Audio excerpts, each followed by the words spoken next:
हरे कृष्णा दर्शकों, मेरे इस वीडियो में आपका हार्दिक अभिनंदन है। अपने पिछले वीडियो में मैंने आपको ब्रह्मचर्य के विषय में बताया, गृहस्थ के विषय में बताया और अब संक्षेप में आपको संन्यास आश्रम के विषय में बता रही हूँ। हमारी हिंदू संस्कृति में इन 4 आश्रमों का विशेष महत्व है। आध्यात्मिक उन्नति के लिए भी और सामाजिक उन्नति के लिए और स्वास्थ्य वर्धक होने के साथ साथ ये आश्रम हमारे लिए, हमारे अभिष्ट की प्राप्ति के लिए बहुत ही कारगर है। और प्राय वैदिक काल में इन आश्रमों का तो विधिवत पालन किया जाता था, लेकिन वर्तमान परिप्रेक्ष्य में हम इन चीज़ों को भूल रहे हैं। लेकिन मैं आशा करती हूँ आप लोग अगर मेरा वीडियो देख रहे होंगे तो आप इस चीज़ पे गौर करेंगे। और यदि आप इन विषयों के बारे में विस्तार से जानना चाहते हैं तो कृपया नीचे कमेंट बॉक्स में जाके कमेंट कीजिए। आज मैं आपको बताने वाली हूँ संन्यास आश्रम के विषय में। जैसे कि मैंने अपने पिछले वीडियोस में आपको बताया है कि जन्म से 25 वर्ष तक ब्रह्मचर्य आश्रम का पालन करना होता है, जिसमें हम यौन संयम रखते हैं, ऐसे संबंध नहीं बनाते, पूर्ण ब्रह्मचर्य का पालन करते हैं। फिर हम गृहस्थ में आते हैं 25 साल से 50 वर्ष के होते, तब हम संयमित संतान उत्पत्ति के लिए यौन संबंध आदि का व्यवहार करते हैं और धर्म, अर्थ, काम और मोक्ष की प्राप्ति का उपाय भी हम गृहस्थ आश्रम में करते हैं। अब विषय आता है संन्यास आश्रम का। संन्यास क्या है?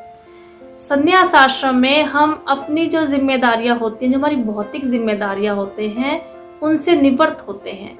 हमारे बालक अगर युवा हो रहे होते हैं तो हम अपनी जिम्मेदारियां उनको देकर ईश्वर के ध्यान में, मनन में, पूजा पाठ में हम लग जाते हैं। प्रभु की प्राप्ति का उपाय हम खोजने लगते हैं। यही संन्यास का ध्याय होता है, अर्थात अपनी इंद्रियों को अनावश्यक विषयों से रोककर केवल भगवत प्रेम में लगाना, केवल कृष्ण प्रेम में लगाना संन्यास का उद्देश्य होता है। हमने प्राय देखा है कि एक व्यक्ति बूढ़ा हो जाता है फिर भी उसकी बिजनेस की इच्छा नहीं जाती, उसकी सर्विस की इच्छा नहीं, वो चाहता है मैं कुछ और कर लूँ, मैं ये कमा लूँ। वो चीज़ें गलत होती हैं। देखिए 25 से 50 वर्ष तक का समय हमने उद्योग किया, हमने बिजनेस किया, हमने सर्विस की, लेकिन 50 के बाद हमें इन चीज़ों से निवृत्त हो जाना चाहिए। हाँ, यदि कोई जिम्मेदारी शेष है उसका निर्वाह हमें करना चाहिए, लेकिन ज़्यादा मन से उसमें लिप्त नहीं होना चाहिए, क्योंकि हमारा लक्ष्य तो भगवत प्राप्ति है। मानव जीवन का उद्देश्य ही भगवत प्राप्ति है। वो तो हम लगे हुए हैं इन भौतिक कार्यों में, ये हमारा कार्य नहीं है। आत्मा ने शरीर को धारण किया है केवल और केवल कृष्ण प्राप्ति के लिए, भगवान की प्राप्ति के लिए, परमेश्वर की प्राप्ति के लिए, परमात्मा की प्राप्ति के लिए। इसीलिए संन्यास आश्रम में जाकर, क्योंकि वो कहते, जैसे कि अब अगर एक विचार हमारे मन में चल रहा है तो वो विचार ही दौड़ता रहेगा।